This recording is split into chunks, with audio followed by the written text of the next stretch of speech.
Il-Prim Ministru Robert Abela flimkien mas Segretarju Permanenti Ewlieni Mario Kutajjar inawguraw l-Uffiċċju Ċentrali ta' Servizz.gov fil-Mosta. Il-Prim Ministru Robert Abela qal kif dan l-investiment huwa kruċjali għas-servizz pubbliku hekk kif huwa parti mill-istrateġija tal-Gvern. Qal kif dan is-servizz huwa xhieda ta' kemm dan is-servizz huwa viċin tan-nies. Il-Prim Ministru Abela spjega kif dan l-uffiċċju se jkun qed ikompli jagħti servizz ta' kwalità. Dan il-punt mhuwiex il-punt tal-wasla, iżda ta' tluq. Dal-aħħar xhur kienu xempju ta' kif inti l-flus li tkun ġemmajt bil-għaqal tul is-snin tinvestihom fin-nies.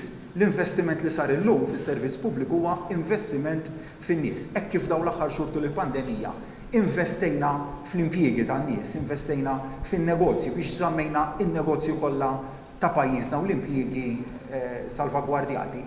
Hekk ukoll irridu nibqgħu ninvestu fis-servizz pubbliku, ninvestu fil-lum imma fuq kollox ninvestu fl-10 snin li ġejjin. Min-naħa tiegħu, is-Segretarju Permanenti Ewlieni Mario Kutajjar qal kif dan l-investiment qed jimmira sabiex isir aktar titjib sabiex ikun hemm servizz ta' kwalità eċċellenti.